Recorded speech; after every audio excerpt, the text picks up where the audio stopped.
ఇక్కడున్న నిజంగానే ఆడపిల్ల నేను అభినందిస్తున్నా. ఒక పట్టుదలతో మీరు చదివారు. ఇక్కడతో మీరు ఆగకూడదు. నేను చాలా స్పష్టంగా గమనించింది ఏంటంటే, గతంలో అందరం జాయింట్ ఫ్యామిలీస్ లో ఉండేవాళ్ళం. అంటే 2-3 తరాలు కలిసి ఉండేవారు. దాంతో వాల్యూ సిస్టమ్ ఒక రకంగా ఉండేది.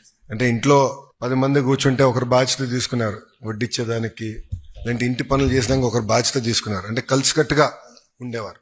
ఇప్పుడు అందరం న్యూక్లియర్ ఫ్యామిలీ అయిపోయాం. అంటే చిన్న చిన్న కుటుంబాలు అయిపోయినాయి. దానివల్ల నా వ్యక్తిగత అభిప్రాయం, వాల్యూస్ తగ్గినాయి సమాజంలో. ఇప్పుడు కూడా మేము జాయింట్ ఫ్యామిలీ, 3 తరాలు ఒకే ఇంట్లో ఉంటున్నాం. దేవుడి దయ వల్ల 4 తరాలు ఒకే ఇంట్లో ఉండాలని ఆశించే వాళ్ళం మేము. వాల్యూ సిస్టమ్ పడిపోయింది. ఇప్పుడు ప్రత్యేకంగా కొన్ని స్టేట్మెంట్స్ ఉంటాయి. చిన్నప్పుడు అనేవారు ఆడపిల్లలాగా ఏడవద్దని, గాజులు తోడుకునేవని. ఇవన్నీ స్టీరియోటైప్స్ కి ఫుల్ స్టాప్ పెట్టాలి. నేను యువగలం పాదయాత్ర చేసినప్పుడు మహిళల పైన జరుగుతున్న దాడి గురించి డిస్కస్ చేసేవాళ్ళు. మా నాయకులతో, నాయకురాలతో మాట్లాడుకునేవాళ్ళు. అనిత గారు ఉన్నారు ఇప్పుడు హోంమంత్రి గారు, మా మహిళా అధ్యక్షుడు మేడం గారితో చాలా డిస్కస్ చేసేవాళ్ళు. మేము ఆనాడు బలంగా నమ్మింది విద్యలో మార్పు రావాలి, మహిళలు మగవాళ్ళు సమానం అనేది విద్యలో చూపించాలి లక్ష్యంతో ఉండాలని ఆనాడు నిర్ణయించుకున్నాం. అందుకే మీరు చూస్తే ఇప్పుడు వచ్చే కొత్త పుస్తకాల్లో కూడా ఇంటి పనులు ఇద్దరు చేస్తున్నట్టు చూపిస్తున్నాం, 50-50.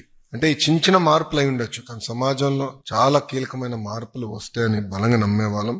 జీవితం అనేది ఈజీ కాదు. దేవుడు మీకు అనేక పరీక్షలు పెడతాడు. ఒక్కొక్క కుటుంబానికి ఒక రకమైన పరీక్షలు పెడతాడు. కానీ ఆ పరీక్ష జయించే శక్తి కూడా దేవుడు మనకిస్తాడు.